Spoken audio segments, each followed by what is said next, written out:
dari tahun ke tahun ini teman-teman ini lemah, termasuk saya pribadi lemah di administrasi. Oleh sebab itu, maka kami terdorong bagaimana supaya ini kita bisa belajar, maka kemudian ada ruang untuk belajar yang namanya BIMTEK.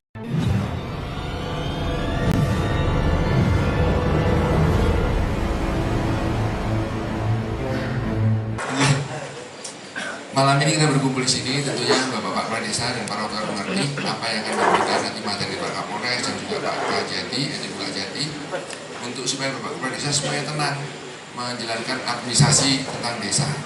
Saya cukup bangga dengan Bapak Ibu yang sudah memaparkan APBDes di depan. Nah itu juga nanti semuanya saya harapkan bisa juga semuanya memaparkan APBDes di depan untuk keterbukaan. Dan Bapak Ibu nggak usah khawatir. Kami ini aparat penegak hukum dan juga PJ Bupati dan pejabat yang lainnya tidak pernah nakut-nakutin lah. Sepanjang Bapak Ibu semuanya tertib, kita tidak akan mencari-cari. Saya sudah matur sama Pak Kajati dan Pak Kapolres tadi, Bapak Ibu fokus bekerja, selesaikan administrasi dengan baik. Kalau ada dumas dan lain-lain itu kan hanya mungkin laporan orang tidak senang mungkin, tapi beliau-beliau tidak akan menganggap itu. Yang beliau lihat adalah bukti bahwa administrasi desa terselenggara dengan baik. Jadi nggak usah khawatir kalau undang Pak Kapolres, nggak usah takut. Undang Pak Koordinator Intel di Kejaksaan Tinggi juga nggak usah takut. Pokoknya datangin aja, sifatnya kita berteman. Berteman itu Bapak ini sebagai senior, kita pelaksana yang di bawahnya, perangkat di bawahnya ya koordinasi aja. Mungkin diundang supaya kenal, nanti diarahkan jangan begini gitu. Seperti saya juga ditelepon di WA. Hati-hati Pak PJ, nanti tanggal sekian ada tim ini, Bapak jangan ini, ya itu sesuatu yang pengingat. Justru itu yang disayangi. Jadi kalau Pak Kajati ngundang Bapak Ibu Kepala Desa itu sayang, berarti diingatkan jangan sampai melanggar hal-hal yang seperti ini. Pak Kapolres demikian juga kan Pak, betul ya. Jadi nggak ada yang lain-lain di luar itu. Harus tetap semangat jalankan itu. Nah untuk mendukung itu semua, kami di Pemda berusaha betul-betul mengeksersis anggaran yang ada. Dan saat ini di Pemda Bangkalan tahun 2024 memang saya pangkas semuanya, saya gunakan sesuai dengan ketentuan anggaran yang ada. Saya tidak berandai-andai bahwa nanti tahun 2024 saya akan membangun ini, anggarannya entah kapan nanti dicarikan di PAK apa, saya tidak akan berbuat seperti itu. Anggaran yang ada saya laksanakan dengan baik. Termasuk salah satunya selaku kepala daerah saat ini kan PJ ini kan sama kewenangan yang namanya aja PJ karena nggak dipilih. Nah, karena saya nggak dipilih, sehingga ada kewenangan saya yang untuk berkoordinasi atau membantu masyarakat desa tentang kegiatan di desa yang selama ini dianggarkan khusus oleh kepala daerah, itu tidak saya berikan. Tetapi saya gunakan untuk perbaikan jalan kabupaten yang melintas di wilayah Bapak Ibu sekalian. Yang paling utama karena siltapnya kepala desa ini masih ketinggalan dari daerah yang lain. Nah, saya berusaha untuk memenuhi itu sedikit demi sedikit. Jangan dilihat besarannya. Yang penting Pemda sudah mengalokasikan ini dan tidak akan turun lagi. Nanti 2025 ada bupati baru, standarnya itu dia harus naikkan lagi yang lebih besar lagi. Ini semua berkat dukungan dari Pak Ketua KD dan Pak Sekretaris yang selalu berkoordinasi karena kantornya dekat tadi Pak, jadi kita selalu diskusi. Nah, alhamdulillah dari nilai tersebut ya untuk kepala desa siltapnya dibulatkan lah, jadi 2,5. Kemudian sekdes kan naiknya sedikit ya Pak, tapi membulatkan. Untuk sekdes juga dibulatkan jadi 2,3. Untuk kasih kaur dan kadusnya menjadi 2,1. Tapi nih, tunjangan kepala desanya yang saya tambah. Karena apa? Bapak Ibu nanti menghadapi pemilu dan yang kita minta adalah aman, tertib, nyaman. Bapak Ibu cukup bekerja, nggak usah mikirin pemilu lah. Pemilu urusannya Bawaslu, urusannya KPU. Bapak tugasnya mendampingi masyarakat, membuat masyarakat lebih sejahtera lagi. Dengan studi banding di sini nanti BUMDesnya menjadi bagus lagi. Nah untuk itu ini yang mungkin Pak Kades sudah cerita ya. Jadi nanti tunjangan kepala desa juga tidak akan turun di 2025, tentunya harus naik lagi. Yang tadinya diterima berapa? 540 ya? Betul? 540 tunjangan kepala desa bulannya, setiap bulan. Ya, alhamdulillah kita naikkan menjadi 2,5 juta rupiah.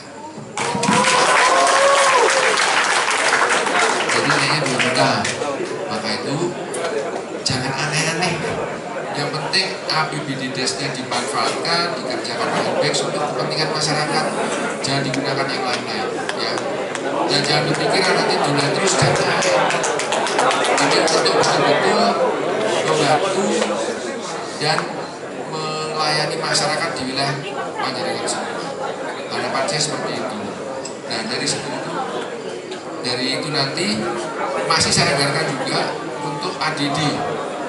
Nah ADD ini kan ada beberapa poin untuk bisa dihitung. Dari jumlah penduduknya, kemudian jumlah penduduk miskinnya, kemudian luas wilayah dan indeks kesulitan dari sisi geografis. Nanti Bapak Ibu akan mendapatkan tambahan ADD. Nah kurang lebih kalau rata-rata nih, saya rata-rata masing-masing ADD tambahnya sudah 80 juta sampai 90 juta. Nah, ini basic. Di 2024 semoga sudah berjalan, tapi ingat harus tetap netral, jangan sampai ada gesekan apapun. Buat nyaman masyarakatnya, layani masyarakat dengan baik dan kembangkan ekonomi masyarakat. Saya harapkan itu Pak Kepala Desa semua. Itu yang saya pesankan. Kalau Bu Camat, Pak Camat tidak saya tanya, itu urusannya negara, kami dia bagian negeri. Jadi nggak bisa menuntut ya, jangan iri loh Pak Camat, Bu Camat. Nanti kalau iri datang ke kepala desa, kalau sate saya enak gitu. Atau Pak Kades kapal panen merah. Ada Tan Gunggung? Ada. Mana? Janjian dan panen melon, terus nanti mau panen melon yang orange nih. Nah, kemarin saya diundang juga di Bancer panen durian Koceng. Diundang juga di Tanah Merah panen cabai rawit. Nah, Pak saya agak kepedesan dengan. Satu lagi mekanisme tentang hasil tanaman. Saya udah cek kemana-mana, kenapa hasil tanaman kita kok nggak bisa dijual di pasar. Ada mekanisme Pak, katanya harus masuk Surabaya dulu. Saya nggak mau itu. Petani harus bisa dibeli di pasar Bangkalan, jangan masuk Surabaya dulu, masuk Bangkalan harganya mahal. Tapi alhamdulillah lah, petani sudah panen, sudah menikmati hasil panennya, harga cabai cukup tinggi waktu itu dan sekarang sudah mulai turun lagi. Tapi yang setidak-tidaknya petani ini belum memanfaatkan dan menerima masa tunggu dari mulai nanam, membesarkan sampai panen, ada keuntungan di situ. Alhamdulillah kalau teman-teman semua para petani bisa menikmati. Mungkin itu yang saya sampaikan dan saya cukup tahu, Pak Kapolres juga tahu, Pak Kajati juga tahu, Pak Kajati karena akhirnya Pak, kalau saya bilang Bu nanti nah, supaya lebih cepat ya. Ini kan mereka calon-calon generasi penerus. Kalau saya 3 tahun lagi pensiun, selesai dari sini 2 tahun udah pensiun. Usia saya baru menginjak 57, jadi bentar lagi 60 udah pensiun. Kalau nanti main teman juga jadi punya saudara. Sangat desa untuk bisa melaksanakan program kegiatan dengan baik. Paling tidak indikator yang salah satunya yaitu tentang pengelolaan keuangan desa, administrasinya, intinya itu. Jadi semangat yang sudah terakomodir dalam bentuk kegiatan ini ya harus disupport. Karena secara regulasi memang boleh, secara regulasi memang diatur, diperbolehkan intinya. Jadi kenapa tidak? Artinya semangat ini sudah diakomodir, ditunjukkan dalam bentuk kegiatan ini. Apalagi nantinya akan diikuti dengan kegiatan studi tiru. Paling tidak kita melihat secara langsung kondisi yang menurut banyak pengakuan di desa tersebut bagus pada sisinya. Minimal kan gambaran itu bisa dibawa gitu ya. Oh, sing cocok ya diikuti, sing mungkin tidak cocok dalam artian potensi di desa kami bukan pertanian misalnya, di sana pertanian yang bagus ya kita ambil sisi positifnya, intinya itu aja. Dari ketidaktahuan kami sekaligus dari ketakutan kami, dikarenakan kami ini punya amanah dari negara bahwasanya disuruh mengelola anggaran dana desa, bahwasanya dana desa ini adalah betul-betul amanah bagaimana bisa menghidupkan desa mulai dari infrastruktur juga kesejahteraan tentu. Oleh sebab itu dikarenakan dari tahun ke tahun ini teman-teman ini lemah, termasuk saya pribadi lemah di administrasi. Oleh sebab itu maka kami terdorong bagaimana supaya ini kita bisa belajar, maka kemudian ada ruang untuk belajar yang namanya BIMTEK. Nah, sekaligus studi banding atau studi tiru ke desa yang lebih maju daripada kita. Oleh sebab itu, akhirnya kami mengadakan rapat kecil-kecilan lah, dimulai dari desa kami, juga setelah itu naik ke kecamatan, maka kemudian naik ke kabupaten, sehinggalah tercipta atau terlahir namanya Badan Koordinasi Antar Desa. Di situ para teman-teman operator memohon kepada kepala desa, kami sebagai KPA, kuasa pengguna anggaran di situ, untuk teman-teman operator ini yang ada di 8 kecamatan ini, itu pun di 8 kecamatan ini tidak semua desa ikut. Ya, jadi hal ini kami tidak memaksa, tapi kami memohon kepada teman-teman, mari kita belajar. Ya. Yang tidak ikut itu bukan kemudian tidak ingin belajar, tetapi mereka tidak menganggarkan di APBS-nya, sehingga mereka ini tidak ikut.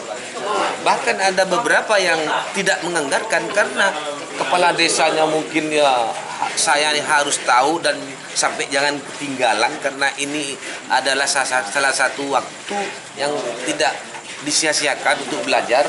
Bagaimana belajar administrasi desa, kemudian bagaimana membuat APBDes, kemudian bagaimana belajar SPJ. Karena SPJ ini merupakan pertanggungjawaban daripada desa untuk penggunaan anggaran dana tersebut.